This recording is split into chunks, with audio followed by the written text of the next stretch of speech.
Hello বন্ধুরা, কেমন আছো? সবাইকে আইডিয়াল টিচিং জোনের পক্ষ থেকে অনেক অনেক অভিনন্দন ও শুভেচ্ছা। তো আশা করি তোমরা সকলে অনেক ভালো আছো, আর আমিও বরাবরের মতোই অনেক অনেক ভালো আছি। তো আজকে আমরা আইডিয়াল টিচিং জোনের ধারাবাহিক আলোচনায় প্রাপ্য হিসাব সময়ের হিসাব রক্ষণ এই অধ্যায়ের একটি সমস্যা নিয়ে আলোচনা করব এবং সমস্যাটি সমাধান করার চেষ্টা করব। আমরা ইতিপূর্বে এই প্রাপ্য হিসাব সমূহের হিসাব রক্ষণ পার্ট 1 এবং পার্ট 2 ভিডিও টিউটোরিয়াল আমরা দিয়েছি। আশা করি তোমরা প্রত্যেকেই দুইটি ভিডিও দেখেছ, আর যদি না দেখে থাকো আমি তোমাদের রিকোয়েস্ট করছি তোমরা অবশ্যই দেখে নেবে। আর একটা রিকোয়েস্ট, যারা এখনো আমার এই চ্যানেলটি সাবস্ক্রাইব করনি তারা অবশ্যই সাবস্ক্রাইব করবে, এবং যারা ইতিমধ্যেই সাবস্ক্রাইব করেছো তোমাদেরকে অসংখ্য ধন্যবাদ। দিনাজপুর বোর্ড 2017 সালে যে অঙ্কটি এসেছিল, প্রথমে আমরা সেই অঙ্কটি পড়ব এবং এটা সম্পর্কে কিছু আলোচনা করব এবং পরবর্তীতে আমরা এটি সমাধান করব।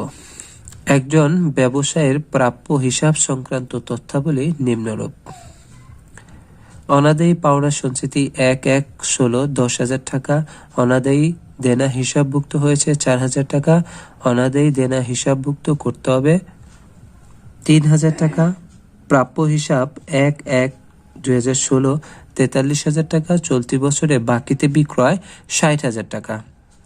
প্রাপ্য হিসাবের উপর 10% অনাদায়ী পাওনা সঞ্চিতি রাখার সিদ্ধান্ত গ্রহণ করা হয়। ক নাম্বার রিকোয়ারমেন্ট: 2016 সালের নতুন পাওনা সঞ্চিতির পরিমাণ কত? খ নাম্বার অনাদায়ী পাওনা ও অনাদায়ী পাওনা সঞ্চিতি সংক্রান্ত জাবেদা লিখো। গ নাম্বার অনাদায়ী পাওনা হিসাব ও অনাদায়ী পাওনা সঞ্চিতি হিসাব তৈরি করো। এই ছিল আমাদের অঙ্ক। তো এখন আমরা এই অঙ্ক সম্পর্কে একটু আলোচনা করি। প্রথমে আমরা দেখতে পাচ্ছি অনাদায়ী পাওনা সঞ্চিতি 1/1/16 10,000 টাকা। তার মানে এটা হচ্ছে আমাদের পুরাতন অনাদায়ী পাওনা সঞ্চিতি।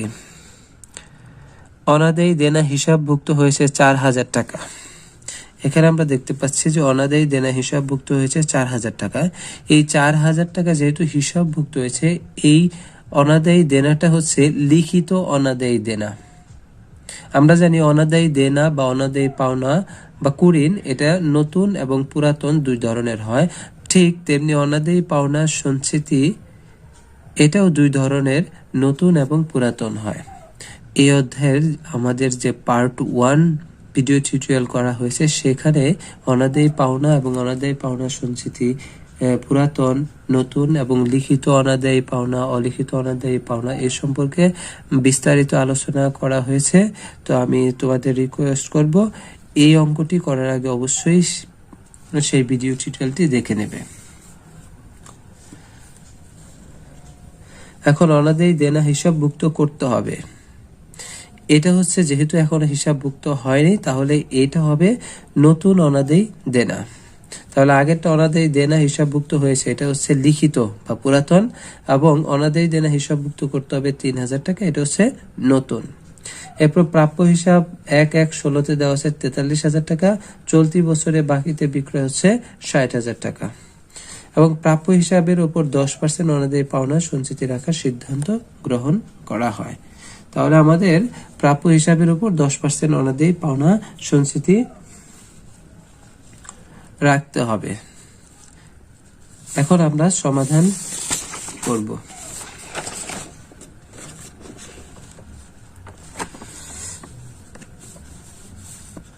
তাহলে আমরা প্রথমেই সমাধান করব। আমরা অনাদায়ী পাওনা সঞ্চিতি কিভাবে নির্ণয় করতে হয়? প্রথমে থাকে প্রাপ্য হিসাব, এরপরে যুগ থাকে ধারে বিক্রয়, এরপরে বাদ দিতে হয় প্রাপ্য হিসাব থেকে আদায়, এবং বাদ দিতে হয় নতুন অনাদায়ী দেনা। তো আমরা এই অনাদায়ী পাওনা সঞ্চিতি কিভাবে নির্ণয় করা হয় সেটাও আমরা পার্ট 1-এ দেখেছি। পার্ট 1 ভিডিও টিউটোরিয়ালের লিঙ্কটি আমি এই ভিডিও ডেসক্রিপশন বক্সে তোমাদের সুবিধার জন্য দিয়ে দেব।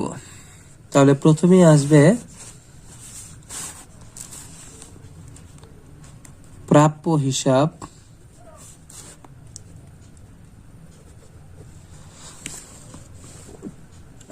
হিসাব আমাদের দেয়া আছে 43,000 টাকা। এটার সাথে যোগ দিতে হবে হচ্ছে বাকিতে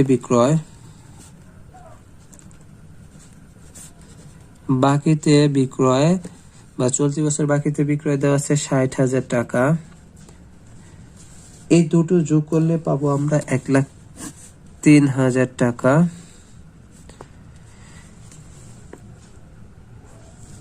এবং এখান থেকে মাইনাস দিতে হবে অনাদায়ী দেনা,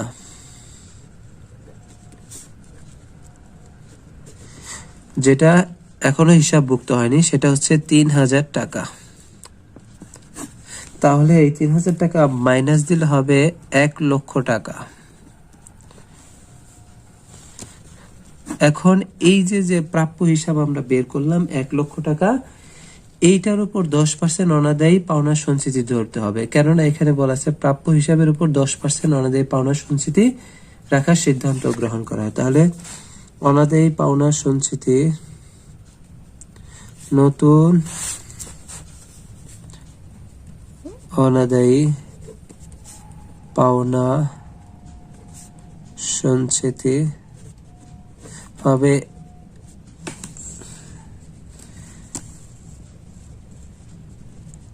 1,00,000 ইন্টু 10%। 1,00,000-এর 10% হবে 10,000 টাকা।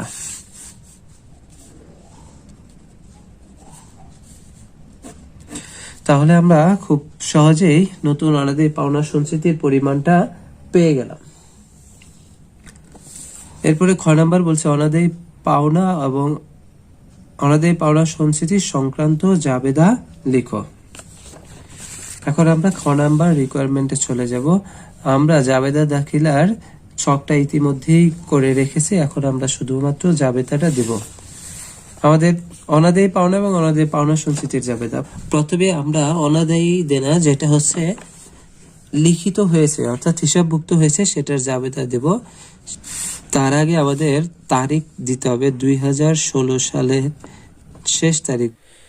এই চ্যাপ্টারে যে সকল জাবেদাগুলো দরকার আমরা পার্ট 2 ভিডিও টিউটোরিয়ালে সেগুলো নিয়ে বিস্তারিত আলোচনা করেছি। তোমরা যদি সেটি না দেখে থাকো তাহলে অবশ্যই সেই ভিডিও টিউটোরিয়ালটি আগে দেখে নেবে।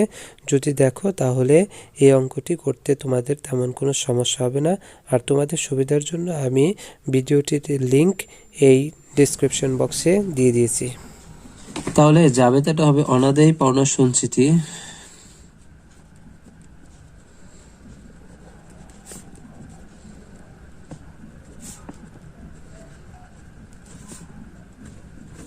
অনাদায়ী পাওনা সঞ্চিতি হিসাব টু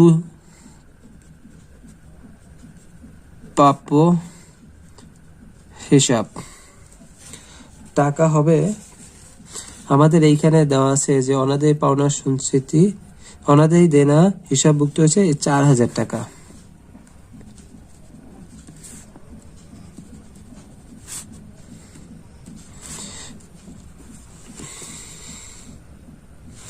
এখানে কারণ দিতে হবে অনাদায়ী পাওনা হিসাবভুক্ত হলো।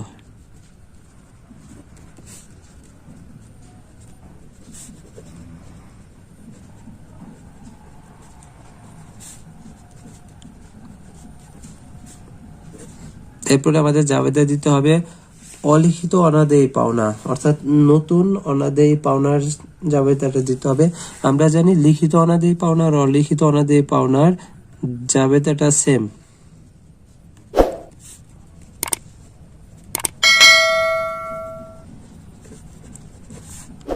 অনাদায়ী পাওনা সঞ্চিতি হিসাব ডেবিট, 2 হচ্ছে প্রাপ্য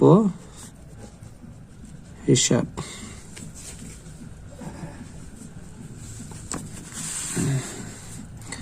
এটার অ্যামাউন্ট হবে 3,000 টাকা।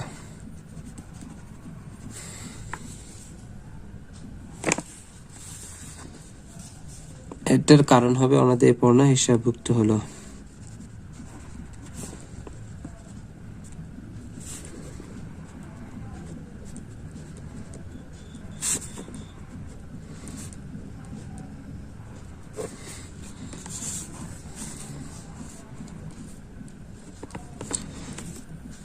এরপরে অনাদায়ী পাওনা খরচের জাবেদা দিতে হবে। এটা জাবেদা হবে অনাদায়ী পাওনা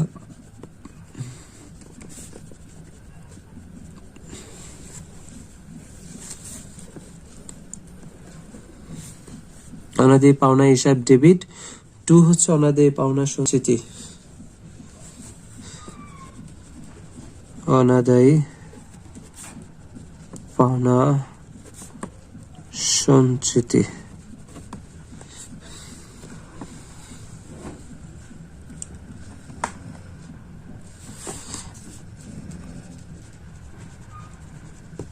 অনাদায়ী পাওনা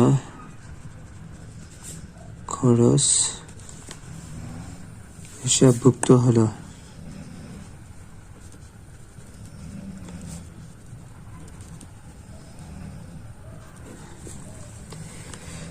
তবে এইখানে টাকাটা আমাদের বের করে দিতে হবে। তো আমরা দেখে নেই যে এই টাকাটা কিভাবে বের করতে হবে।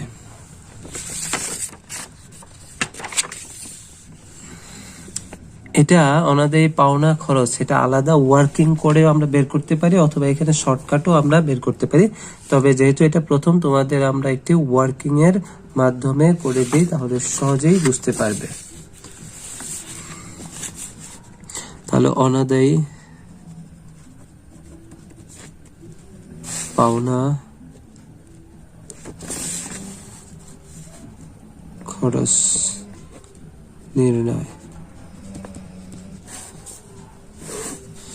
এটা প্রথমে হবে অনাদায়ী পাওনা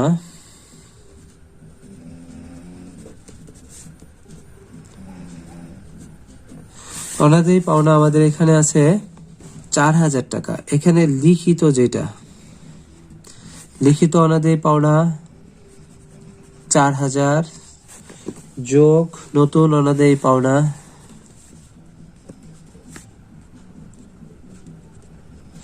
নতুন অনাদায়ী পাওনা 3000, তাহলে হলো 7000 যোগ নতুন অনাদায়ী পাওনা সঞ্চিতি, যেটা আমরা বের করলাম 10,000 টাকা, তাহলে হলো 17,000 টাকা। এরপরে বাদ দিতে হবে পুরাতন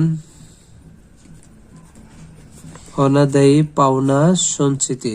পুরাতন অনাদায়ী পাওনা সঞ্চিতি অর্থাৎ এই যে অনাদায়ী পাওনা সঞ্চিতি 1/1/16 তারিখে এই 10,000 টাকা।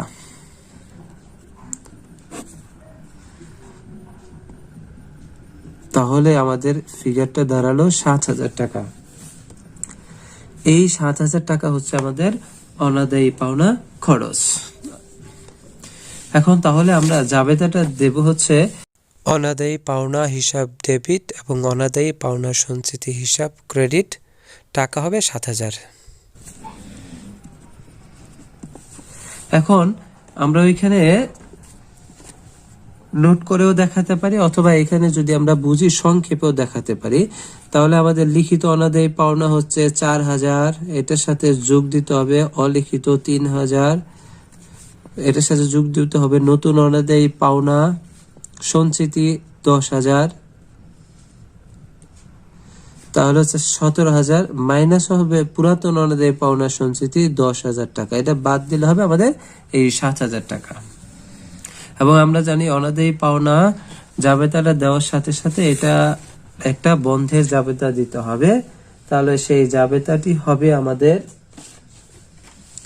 আয় বিবরণী হিসাব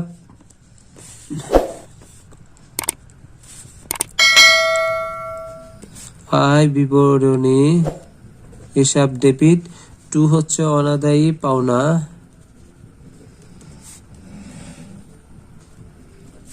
হিসাব।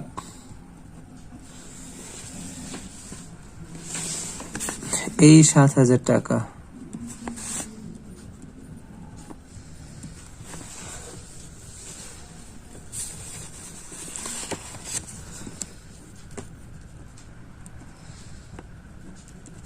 অনাদায়ী পাওনাকে আয় বিবরণীতে স্থানান্তর করা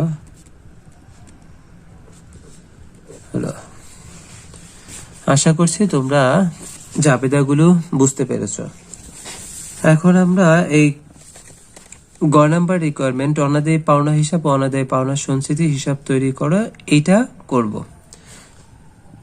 আমরা হিসাব বলতে বুঝি খতিয়ান। তাহলে আমরা খতিয়ান কিভাবে করতে হয় সেটা আমরা জানি। আমরা ইতিমধ্যেই শিখেছি, নবম দশম শ্রেণীতেও শিখেছি যে দুই ধরনের ছক আছে খতিয়ানের, একটা চলমান জের ছক পদ্ধতি আর একটা হচ্ছে টি ছক। তোমরা যেভাবে করতে স্বাচ্ছন্দ্য বোধ করো সেভাবেই করবে, তবে আমি এই চলমান জের ছক পদ্ধতিতে খতিয়ানটা করলাম কেননা এটা সহজ। তাহলে প্রথমে আছে অনাদায়ী পাওনা হিসাব। খতিয়ান কিভাবে করতে হয় সেটা আমরা জানি। যেটার খতিয়ান করব সেটার জাবেদাগুলো আমাদের দেখতে হবে। তাহলে অনাদায়ী পাওনা হিসাব কোথায় কোথায় আছে, কয়টা? এখানে আছে আমাদের এই অনাদায়ী পাওনা হিসাব, এই একটা আর এইখানে একটা আছে ডেবিট আর একটা আছে ক্রেডিট। তাহলে তারিখটা দিতে হবে 2016 ডিসেম্বর তারিখ, 2016 ডিসেম্বর 31। এখানে অনাদায়ী পাওনা হিসাব ডেবিট দিকে আছে, তাই বিপরীত হিসাব অনাদায়ী পাওনা সঞ্চিতি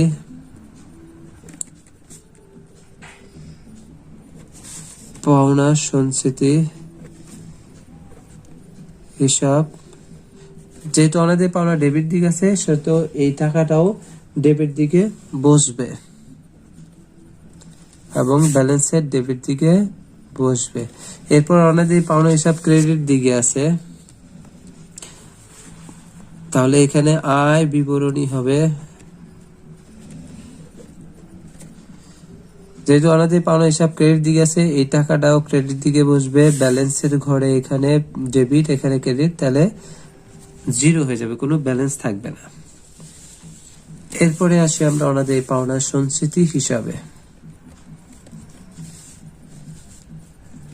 অনাদায়ী পাওনা সঞ্চিতি হিসাবে প্রথমে আমরা তারিখটা লিখি ডিসেম্বর 31।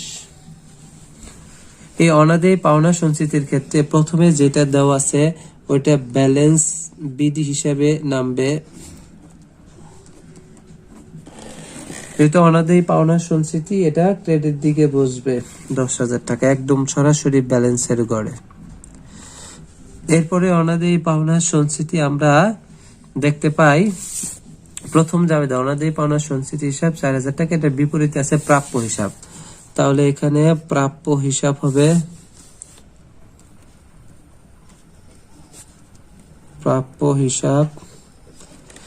ডেবিট দিকে বসবে 4,000 টাকা। যেহেতু এটা ক্রেডিট ব্যালেন্স আছে, এটার সাথে 4,000 টাকা বিয়োগ হবে, তাহলে থাকবে 6,000 টাকা। এরপরে আরেকটা আছে প্রাপ্য হিসাব, দ্বিতীয় জাবেদা।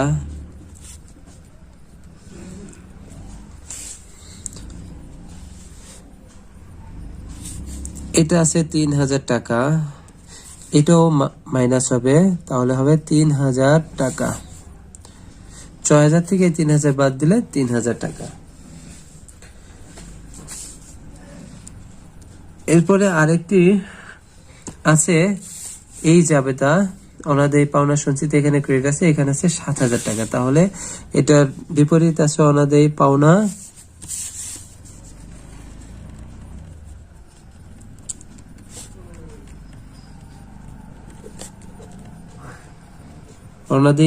হিসাব, এটা হবে 7,000।